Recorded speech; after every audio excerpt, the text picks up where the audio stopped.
Boa noite, pessoal. Vamos dar a nossa aula, início à nossa aula de máquinas de fluxo, mas eu vou aguardar mais alguns minutos para ver se chega mais gente para a nossa aula. Só um minuto, por favor.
Ô, professor, boa noite.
Boa noite, José Vitor. Tudo bem?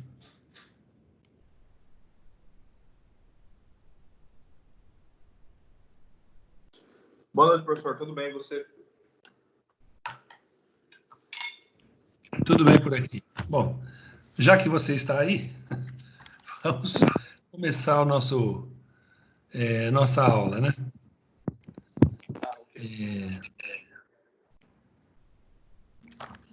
Eu não me lembro por nome, mas você chegou a entregar a atividade 3.1?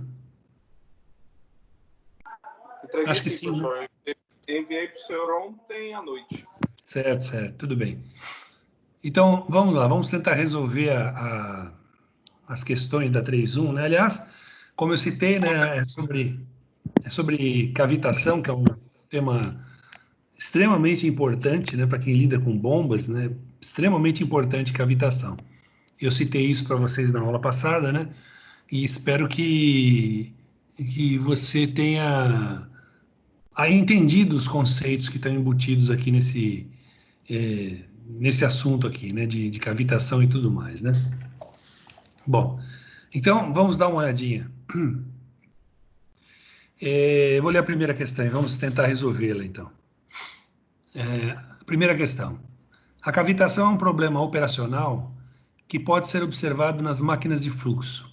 A ocorrência contínua da cavitação pode causar danos estruturais na máquina, além de prejudicar seu desempenho.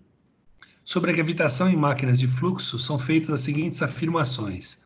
Então, nós temos 5 afirmações e vamos ver quais delas são corretas, tá bom? Vamos ver a primeira. A cavitação ocorre devido à redução da pressão abaixo da pressão de vapor. Quando isso acontece, parte do líquido vaporiza e bolhas são formadas. Ao atingirem regiões de maior pressão, essas bolhas sofrem colapso, provocando ondas de choque que podem causar erosão na máquina. Bom, será que está certo isso? Vamos dar uma olhadinha aqui, ó.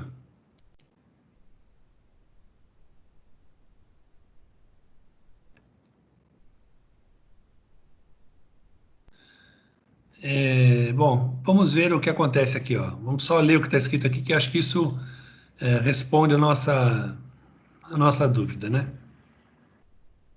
Começando aqui, ó. Se a pressão for menor que a pressão de saturação, a pressão de saturação é a mesma da pressão de vapor, né? A substância estará na fase gasosa. Caso a pressão seja igual à pressão de saturação, há coexistência entre a fase líquida e a fase gasosa. Ah, e faltou ler aqui em cima também. Para uma dada temperatura de saturação, se a pressão for maior que a pressão de saturação, a substância estará na fase líquida, tá? Então, pressão maior que a de saturação, líquido. Igual, você tem líquido mais gasoso coexistindo. Menor, então você tem fase gasosa, tá bom? E aqui diz o seguinte: olha, o fenômeno da cavitação em máquinas de fluxo, seja em bombas ou turbinas, está diretamente relacionado com a pressão de saturação ou pressão de vapor. Devido à própria natureza, só um instantinho. Devido à própria natureza do escoamento ou em função da interação entre as pás e o fluido, a pressão absoluta pode diminuir localmente em pontos específicos da máquina. Se a pressão absoluta for menor que a pressão de saturação, o fluido irá evaporar e formar pequenas bolhas de vapor. Devido à força de arrasto, essas bolhas de vapor são carregadas pelo líquido e escoam até regiões de maior pressão, sendo que no momento em que a pressão absoluta excede a pressão de saturação, o equilíbrio entre as fases é alterado e o vapor condensa instantaneamente, causando o colapso das bolhas. O volume antes ocupado pelas bolhas de vapor passa a ser ocupado pelo líquido, criando microjatos, conforme mostrado na figura 3.4, que é essa aqui de baixo, né?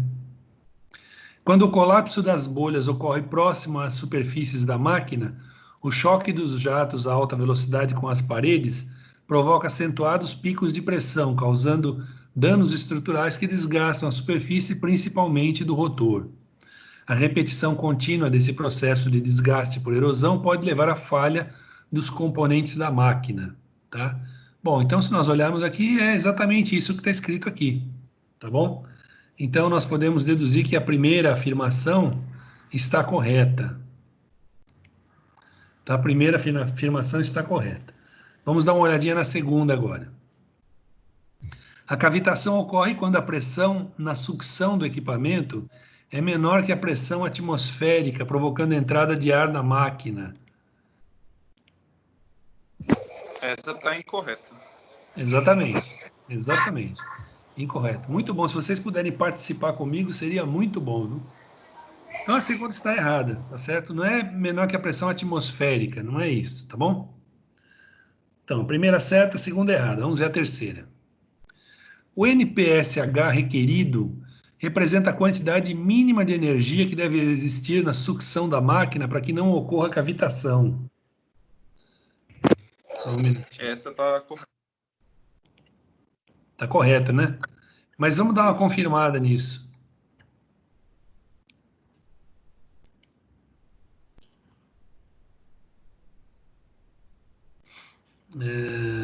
Tá aqui, ó. O NPSH requerido, o R é de requerido, né? Expressa o valor mínimo de disponibilidade de energia na sucção da bomba para que não ocorra cavitação, tá?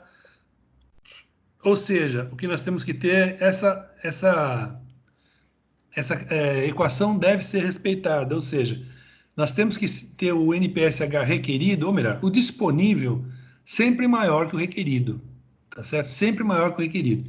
A condição de igual, embora seja matematicamente aceitável, não é aceitável na prática porque é um risco muito grande ser igual. Qualquer oscilaçãozinha que você tenha na pressão, na vazão, em qualquer coisa, se o operador da máquina der um espirro ali do lado, já vai haver uma variação no NPSH. E se o requerido ficar maior do que o disponível, nesse caso vai acontecer aquela pressão de vapor, pressão menor que a pressão de vapor, etc. E tudo que nós vimos aí, tá bom? Tanto que eles dizem aqui que na prática, você deve ter 10 a 15% de folga, tá? Ou seja, quando você divide o NPSH disponível pelo requerido, tem que dar 1,1 entre 1,1 e 1,15 no mínimo, ou seja, 1,1 no mínimo, né? Para você garantir que pequenas oscilações não vão causar problemas no seu equipamento, né? Voltando ali, conforme alguém disse aí, a terceira também está correta, tá bom? Vamos ver a quarta afirmativa. O NPSH disponível é uma característica da máquina de fluxo, sendo esse parâmetro obtido por meio de testes experimentais. Da máquina de fluxo, é isso que é verdadeiro, gente?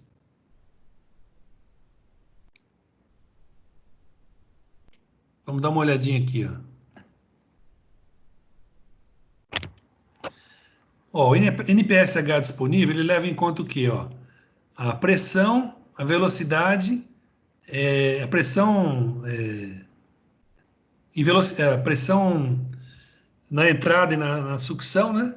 Pressão de saturação é a pressão na entrada, na sucção, e velocidade. Então ele não tem nada a ver com o equipamento. Mas vamos ver aqui, em algum lugar ele diz isso aqui, né?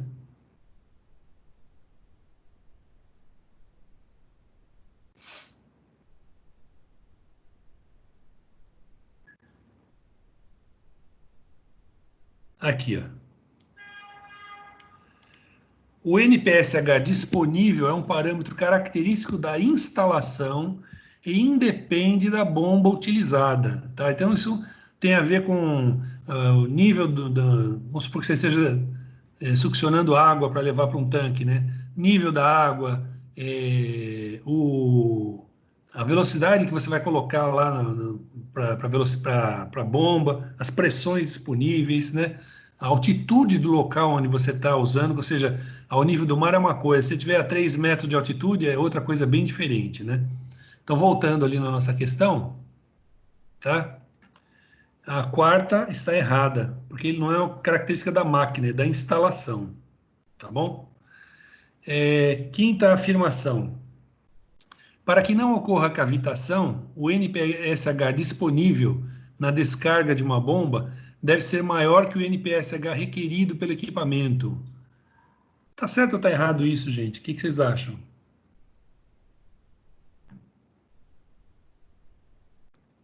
Essa está correta, professor. Infelizmente não está, não. Vamos ver por quê.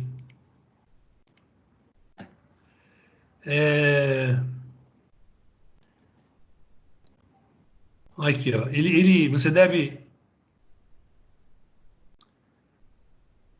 Olha aqui, ó. O NPSH requerido expressa o valor mínimo de disponibilidade da energia na sucção da bomba, para que não ocorra cavitação. Então, na sucção da bomba, você tem que ter isso aqui respeitado, tá certo? Deve ser respeitado na sucção da bomba. Voltando lá, ele diz aqui que é na descarga da bomba. Então, está errado por causa disso, tá certo? Então, nós temos aí como corretas as afirmações 1 e 3. Então, afirmações 1 e 3. Então, é alternativa C aqui, que seria a nossa alternativa certa. Pessoal, vocês entenderam? Aqueles que erraram alguma coisa, entenderam onde estava o erro? Entendi agora onde estava o erro. Beleza?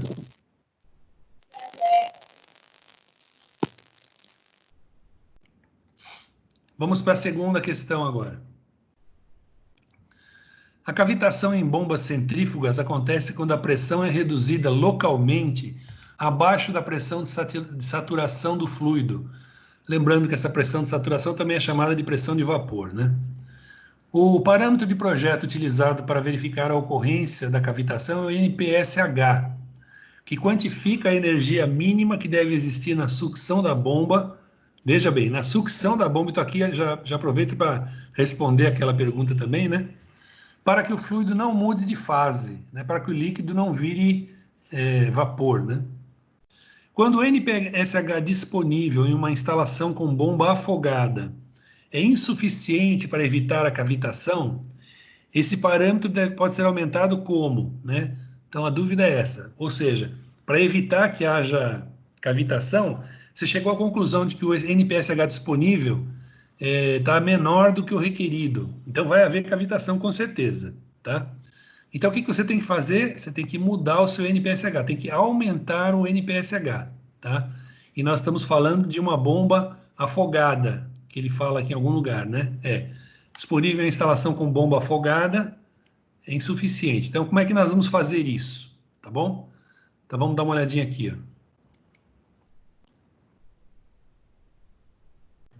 Aqui, ó. Vamos ler esse capítulo aqui, ó.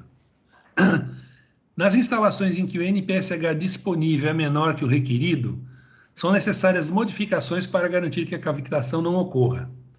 Os fatores que modificam o NPSH disponível podem ser identificados nas equações 3.5 e 3.6. Os casos mais críticos quanto à ocorrência da cavitação ocorrem nas instalações com altura de sucção negativa. Portanto, a partir da equação 3.5 é possível verificar que o único termo que contribui para o NPSH disponível é a pressão atmosférica, enquanto que o restante dos termos da equação tende a reduzir a energia disponível do fluxo na sucção da bomba. Assim, o aumento do NPSH disponível está relacionado com a diminuição desses termos negativos. O NPSH disponível irá aumentar com a diminuição da perda de carga na sucção e com a redução do desnível negativo H. A perda de carga na sucção pode ser reduzida aumentando-se o diâmetro e diminuindo-se o comprimento da tubulação, tá? Mas agora vem o que nos interessa aqui, ó.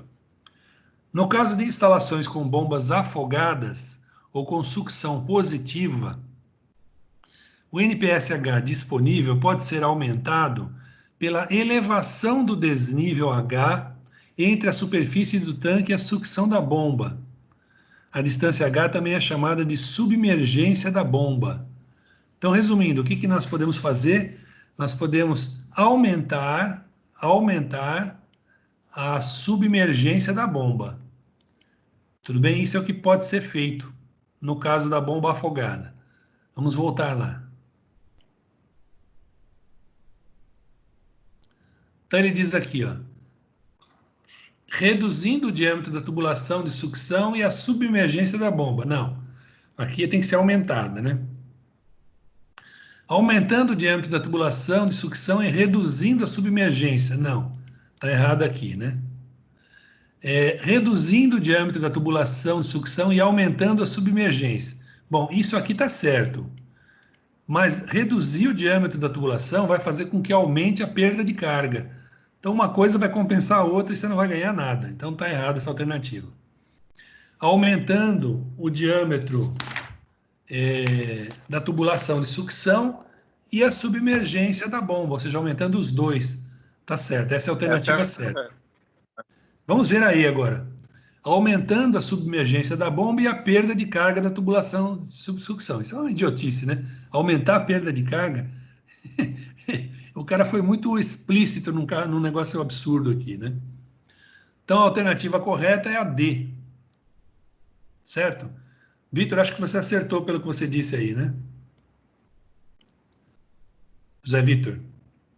Isso, professor. Beleza, muito bom. Quem mais acertou essa questão aqui? Por favor, falem. Conseguiu acertar ela. Ótimo. Mais alguém? Deixa eu... Vou ficar aqui no... Deixa eu achar nosso grupo, que eu não estava no grupo aqui, né?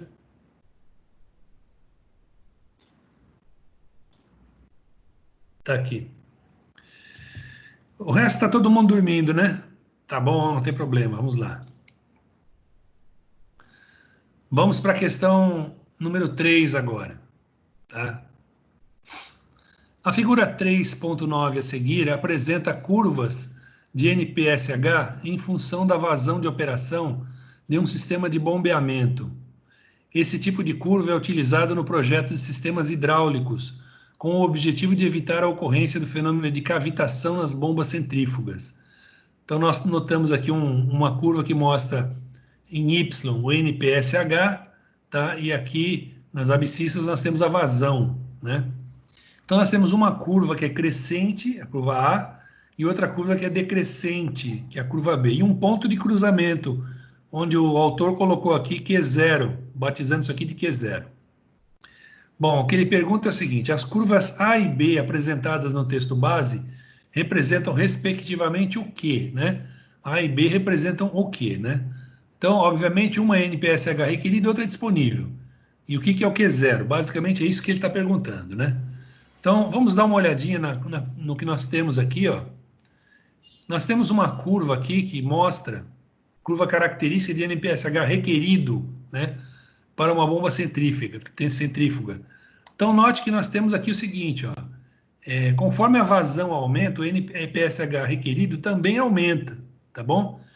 Aqui o que está mudando aqui é o diâmetro da tubulação de sucção da bomba, tá bom? Então, nós notamos que quando a vazão aumenta, o NPSH disponível, requerido, aumenta. E o NPSH disponível vai diminuindo com a vazão, né? Porque quando a vazão aumenta, aumenta a perda de carga também, né? Vamos voltar lá. Professor, tem como repetir a explicação daquele gráfico lá? Eu tive um pouquinho de dificuldade de responder essa questão. Vamos lá. Ó, aqui nós temos uma bomba típica, né? Em que nós temos o NPSH requerido aqui, ó. Note que o requerido sempre sobe. Ele aumenta com a vazão. Quanto maior a vazão, maior a energia que você precisa ali para conseguir succionar a bomba e não ter cavitação, tá certo? Então ele vai crescendo o tempo todo. Então, entre as duas que nós temos lá, aquela que é crescente é o requerido, tá? É o requerido. Deixa eu ver uma coisa, se eu consigo mostrar para vocês também.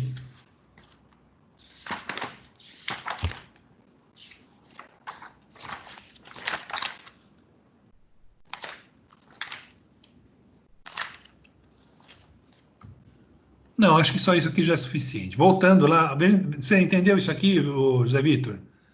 Que a curva do NPSH requerida é crescente aqui, ó, tá bom? Voltando lá. Tá. Então, o que acontece? Quando nós olharmos a curva, ó, nós temos aqui, ó, o requerido, que vai crescendo, né? e o disponível que vai voltando aqui, vai caindo aqui. E o que é o Q0? É um ponto onde você tem o mesmo valor para o NPSH disponível e o requerido, tá? E para não haver cavitação, o que nós vimos lá, gente? Nós vemos que o disponível tem que ser maior que o requerido, concordam? Então nós temos que operar daqui para a esquerda, tá certo? Porque aqui é o disponível, aqui é o requerido. Então aqui tem uma sobra, né? A sobra vai diminuindo até que ela fica zerada. Então nós podemos dizer o seguinte, ó, aqui é o disponível, né? O disponível vai caindo até o momento em que ele se encontra com o requerido.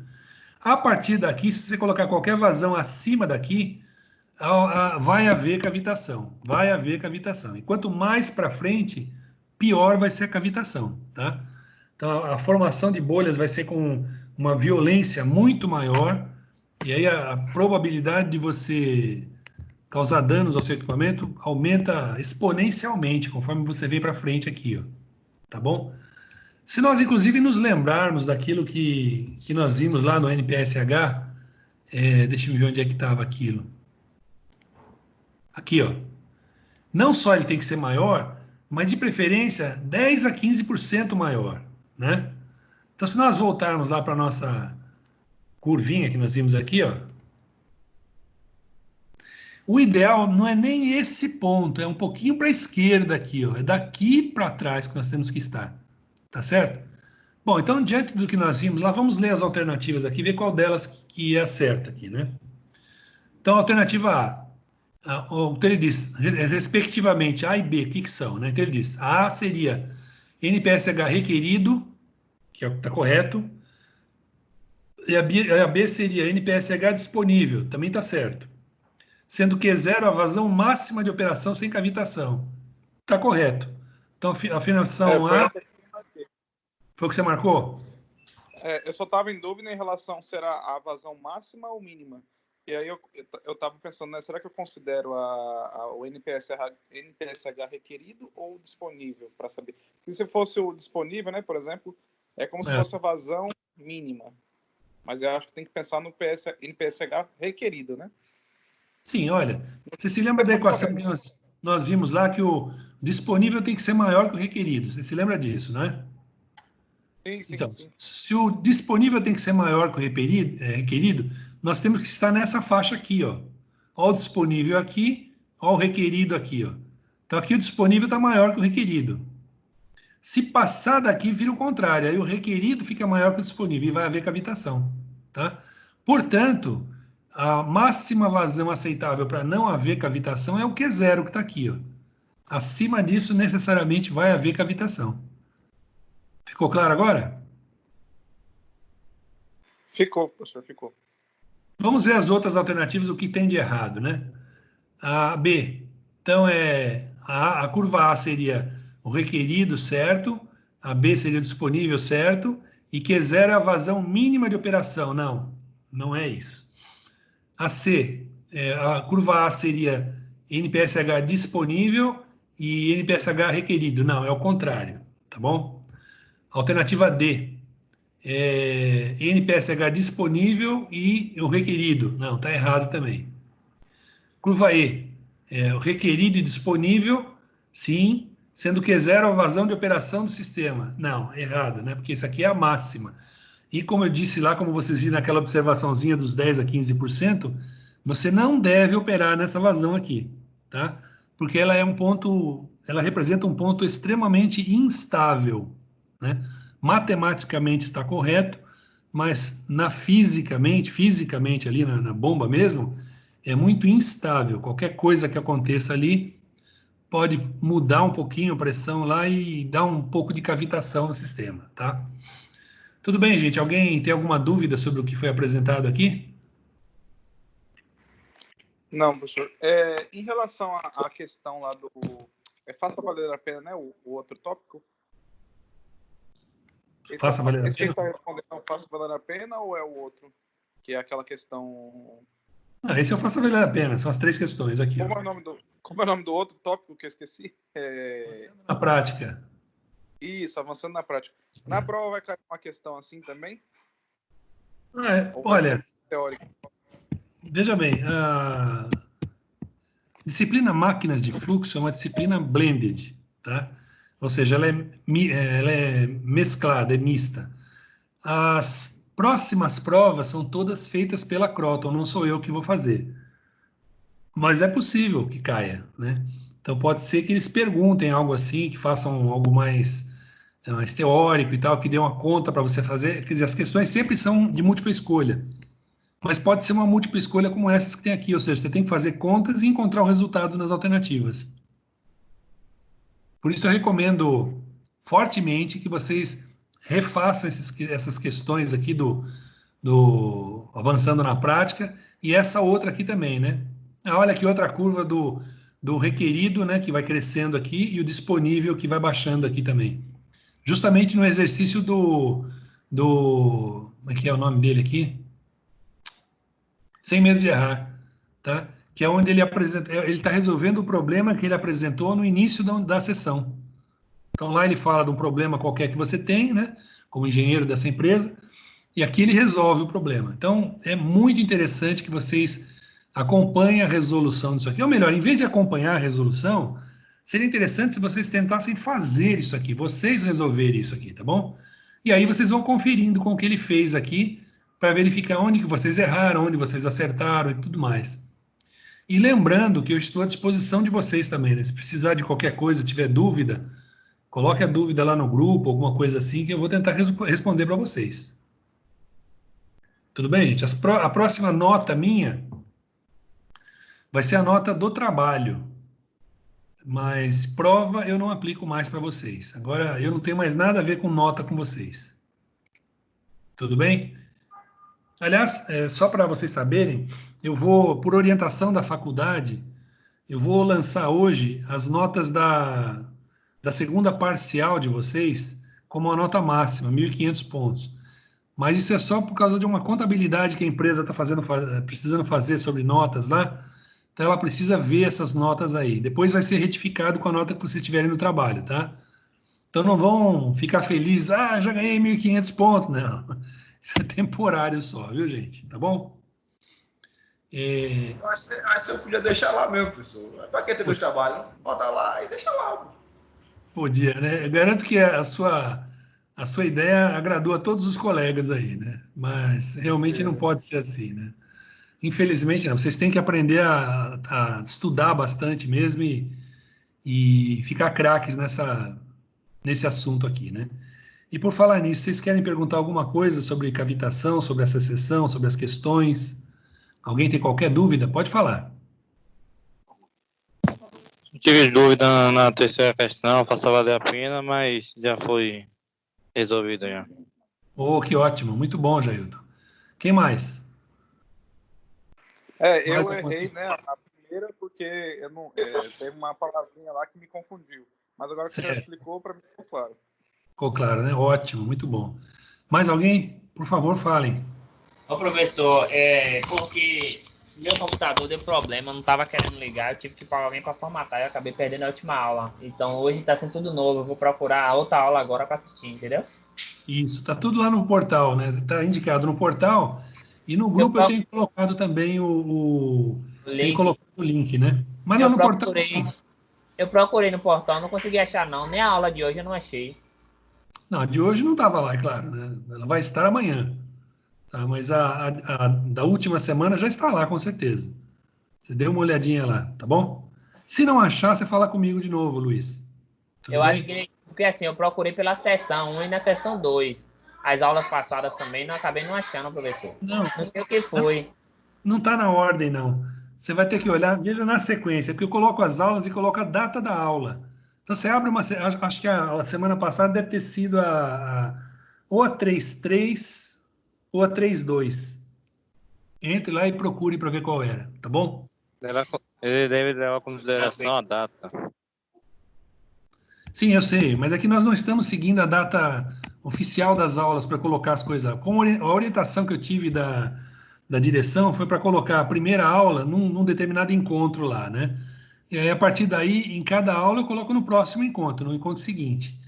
Então, essa aula da semana passada, ou foi na encontro 33, Eu acredito que foi no 3.3 da semana passada.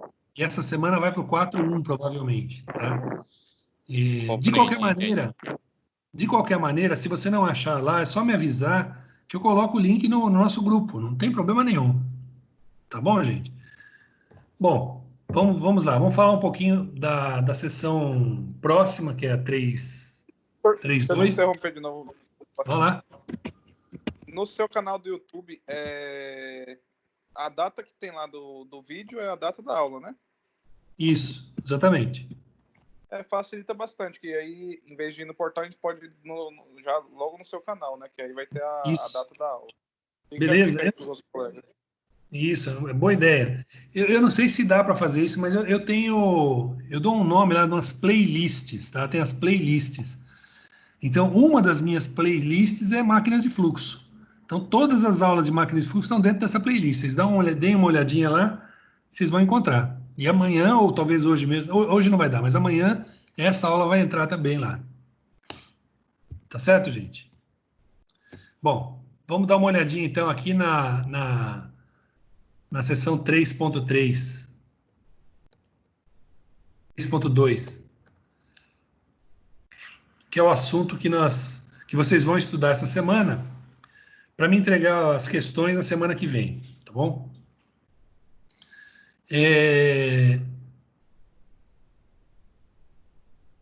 Então, você vai tentar fazer a curva característica de um sistema de bombeamento, tá bom? Então, aqui o autor aqui explica quais as equações que vão ser usadas, né? Ele mostra uma instalação típica. Por exemplo, se você for fazer para o seu trabalho um prédio, né? Se for o prédio onde você mora, alguma coisa assim, a instalação vai ser exatamente assim, né? Você tem o tanque lá que fica embaixo do último piso, né? Abaixo do último piso. No último piso você vai ter essas bombas aqui, uma sala de bombas que existe normalmente, e essas bombas vão mandar essa água lá para cima, no último andar, onde tem uma ou mais caixas d'água, né? Que vão alimentar os apartamentos. Então, normalmente é isso. Quer dizer, a diferença é que em alguns locais, alguns tipos de instalações, não é o caso de prédios, né? Essa bomba pode estar chamada afogada, ela pode estar aqui, ó, abaixo do nível dessa água aqui, tá? Então, para o projeto do trabalho de vocês, tanto faz, ela ficar aqui ou ficar aqui embaixo não faz diferença nenhuma. Você que vai escolher isso, né? E dimensioná-la adequadamente. Mas, de qualquer forma, então aqui você tem o tipo da instalação, todas as equações, ele mostra aqui, né? O que se deve levar em conta, né? Perda de carga, que é o principal ponto que você tem que levar em conta numa instalação, é a perda de carga que tem que ser minimizada, né? Sempre minimizada. Então, aqui ele mostra uma curva de uma instalação, né? Típica. Aqui é um outro tipo de instalação, parecida também, né? Aqui nós temos a curva, e você vai notar que esse ponto aqui, ó, é que vai mudando de uma para outra, né? Quando você pega aqui, ó, esse ponto inicial é que vai mudar. Ó, aqui temos outra aqui, ó, se você olhar a curva, ó, ela começa no zero aqui, ó. Tá? Então, o ponto de início da curva de elevação é o que muda, tá? Ó, a altura de elevação, ela começa negativa aqui, né? Então, é basicamente isso que vocês vão estudar aqui, né? A curva característica de cada uma dessas instalações, tá bom? Em seguida, ele vai resolver o problema que ele propôs no início, né? Aquela situação problema. Aí vem o avançando na prática com um outro problema, né? Tem uma descrição da situação problema aqui. Vocês vão analisar isso daqui. De preferência, tentem resolver isso daqui sem ver a solução, tá? Leiam todos os dados, esquematizem, coloquem todas as equações disponíveis e tentem resolver. Aí, em caso de dúvida, vão consultando o que ele fez aqui, tá? Isso é importante. Vão consultando para ver se vocês chegam no mesmo resultado que ele chegou ali, tá bom? E, em seguida, nós vamos ter aqui o faça valer a pena, que são as 3 questões que vocês vão resolver, né? 3 questões múltipla escolha. Na primeira questão aqui, ele tem 5 afirmações, da mesma forma que nós fizemos nessa outra sessão, que foi 3.1, Aqui você tem 5 afirmações, você vai ver quais delas são verdadeiras, quais são falsas, e aquelas que você afirmar que são falsas, você vai ter que dizer por que são falsas, tá? Isso é muito, você só aprende se você fizer isso, tá? E meu objetivo aqui é que vocês aprendam, por isso que eu forço a barra para que vocês façam isso, tá bom? No segundo caso aqui, ó, ele está mostrando uma instalação aqui, né? E aí ele mostra 3 curvas aqui, né? Que são semelhantes, com aquele detalhe do que eu... São 4, aliás. Com aquele detalhe que eu citei para vocês, né? O ponto de início delas é que é diferente. São 5 curvas, na verdade. Então, você vai ter que decidir qual delas é a correta aqui, né? Então, você fazendo as contas e chegando a qual é a verdadeira, não é necessário justificar as outras, tá bom? Realmente aí não é necessário. Na terceira questão, nós temos uma instalação aqui, como essas que eu citei para vocês, que é típica de prédio ou coisa parecida, né? Com a bomba acima do nível do nível da água que ele vai captar. E aí ele está perguntando para você qual é a característica, a curva característica dessa bomba, tá bom? Então ele está explicando aqui os dados e tal. Essa questão é bastante interessante, gente. Se vocês conseguirem fazer, vocês estão realmente sabendo o assunto. Vocês vão ter que consultar bastante as anotações aí e tudo mais, né? Eu espero que vocês, inclusive, estejam fazendo anotações, seguindo com esse livro aí em mãos, né? Ou no celular, ou no computador, ou impresso, como for melhor para vocês. Mas vão fazendo suas anotações, né? Vocês sabem que se você tiver o leitor de PDF, você pode fazer suas observações, né? Você põe um risco colorido aqui, né? Por exemplo, olha lá, tá vendo? Então, se algo for importante, você pode fazer uma marcação aqui, ó, para você, né? Tá certo, gente? Bom, então isso encerra a sessão 3.2, que vocês devem me entregar antes da aula da semana que vem, ou seja, de preferência até a quarta-feira da semana que vem, né? Alguém quer perguntar alguma coisa? Por favor, falem.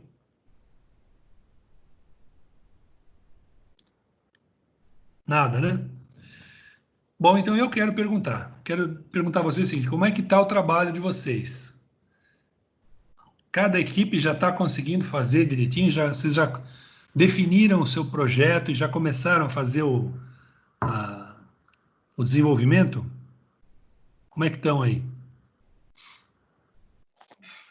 Professor, a gente vai Eu não rascunho. se reunir agora, depois da aula, para discutir isso. Ótimo, muito bom. Jailton e José Vitor, vocês estão na mesma equipe, né?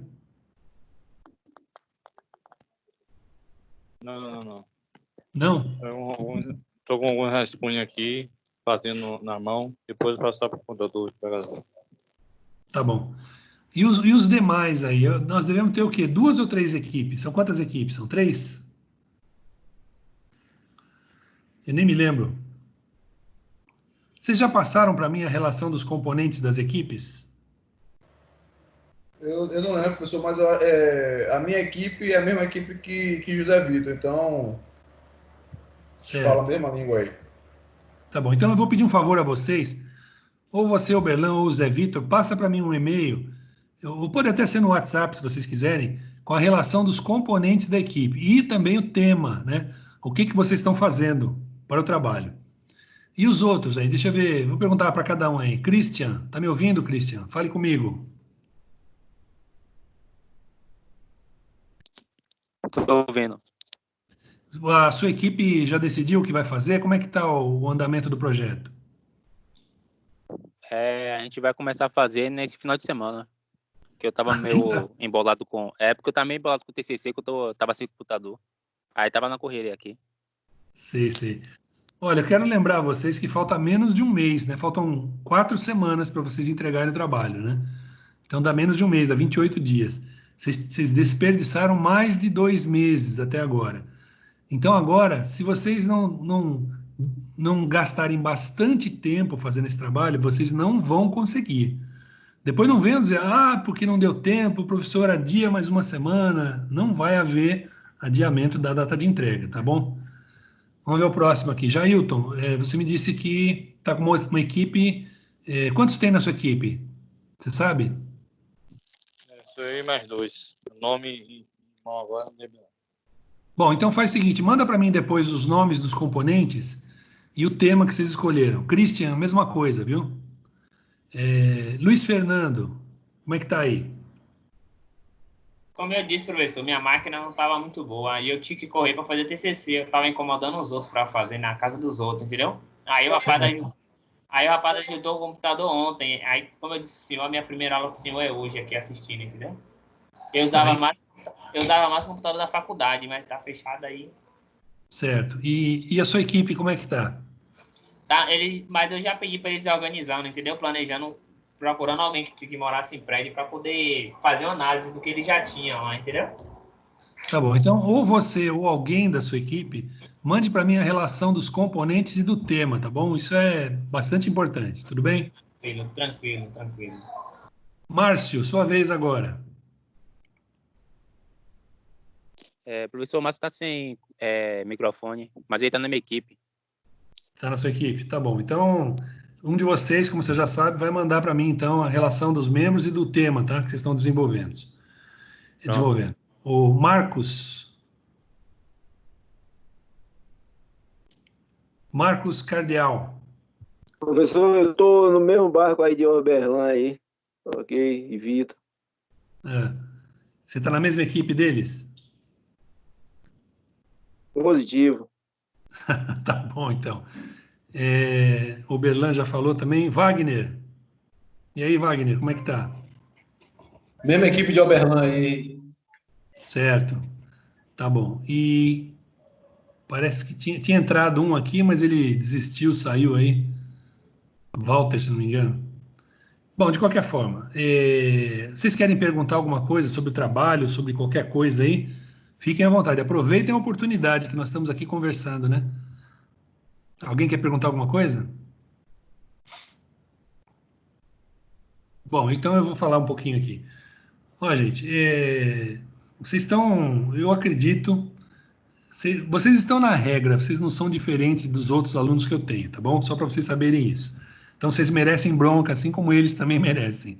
Vocês estão deixando tudo muito para a última hora, tá? Então, não, hoje não dá, amanhã a gente vê isso, não, depois da semana que vem, no fim de semana a gente vê. O tempo está passando, tá? E eu já tinha dito a vocês que o ideal para vocês é terminar o trabalho pelo menos uma semana antes, para estar com ele prontinho, para me mostrar o trabalho e eu dar uma olhada rápida nele e corrigir os principais erros. Eu faço isso sem custo de nota para vocês, tá? Então vocês podem melhorar muito a nota se vocês fizerem isso. Mas eu quero o trabalho já pronto aí, no caso, já que vocês estão deixando para a última hora, né? Agora, se vocês não fizerem, se entregarem no final, provavelmente vai vir um trabalho com erros, né? Outro erro que todo mundo comete nos meus trabalhos é o seguinte: alguém está coordenando, os outros estão fazendo, cada um faz a sua parte, entrega tudo para o coordenador pega, junta, monta aquele Frankenstein e manda para mim, né? E ninguém lê o trabalho final. E às vezes o trabalho final fica cheio de erros idiotas, erros bestas, tá? Então, se vocês lerem o trabalho final, vocês podem corrigir muito erro só dando essa lida final. Então, antes de passar para mim o trabalho, leiam esse trabalho para ver como ele está, gente, tá? Isso é muito importante. Com isso, vocês podem ganhar 1 ou 2 pontos na nota do trabalho, valendo 10, né? Supondo que ele valha 10. Vocês podem ganhar 1 ou 2 pontos só por causa dessa leitura. Então, eu acho que vale a pena vocês fazerem isso. Tá bom, gente? Façam isso. Perguntas? Não? Então tá bem. Olha, gente, nós vamos fazer o seguinte, então.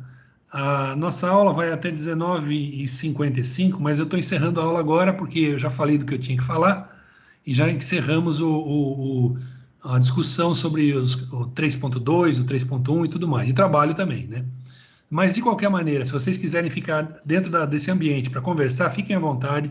Se precisarem de mim, é só me chamar, porque eu estou ouvindo, vou ficar aqui, estou fazendo meus trabalhos aqui, mas estou ouvindo a conversa de vocês. Então, fiquem à vontade para vocês me consultarem aqui. Tá bom, gente? De qualquer maneira, então, uma boa noite para vocês, obrigado por terem vindo e até a próxima semana. Valeu, professor. Obrigado também. Boa noite. Boa noite aí, professor.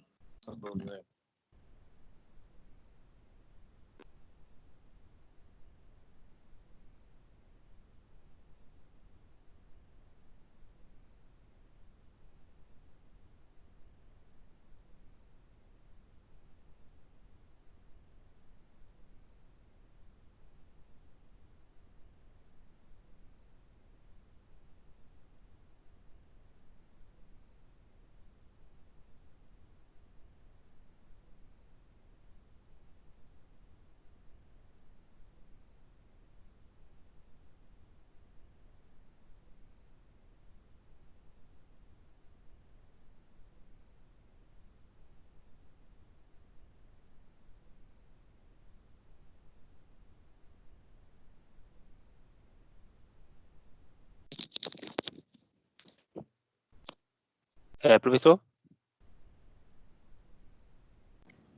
Diga, Cristian. que é a curva, a eficiência e o que mais no trabalho? Não entendi o que você disse. Fala de novo, por favor. No trabalho, você quer que a gente calcule a eficiência, a curva característica e o que mais? Tudo. Você vai fazer um projeto completo Tudo. de uma instalação. Entende? Você vai fazer, vai calcular até os períodos de manutenção. Você vai, quando você chegar à bomba adequada ou conjunto de bombas adequado, você vai procurar no mercado quais as empresas que vendem essas bombas. Aí, em função das, você vai ver o preço delas, inclusive, tá? Em função dessas bombas que você escolher, você vai ver, por exemplo, vamos dizer que seja da KSB, né? Aí você vai pegar as bombas da KSB e vai ver qual é o programa de manutenção que eles sugerem. Então, eles sugerem se fazer uma manutenção preventiva, né? Então, tipo, desmontar a bomba lá a cada, não sei, 6 meses e verificar os mancais, verificar isso, verificar aquilo. Você vai fazer isso também, colocar esse detalhe lá, tá? Estimar o custo de tudo, perda de carga, o custo, ou seja, vai fazer a instalação completa, né? Imagina o seguinte, ó, você foi contratado por uma construtora, aí, você não, o seu grupo, né? Sua equipe. Aí o dono da construtora chega para você e diz assim, engenheiro, essa equipe vai ter que projetar a instalação de água desse prédio que nós estamos fazendo aqui. Ele só diz isso e vai embora, tá? Então você vai ter que fazer tudo. Tudo bem? Tudo bem. Não Obrigado. é beleza, não. Por isso que eu estou dizendo que vocês estão atrasados já para fazer isso. É muita coisa.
Professor?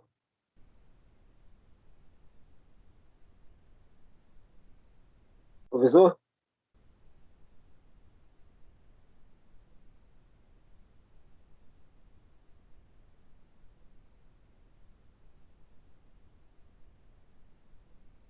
Professor Ismael?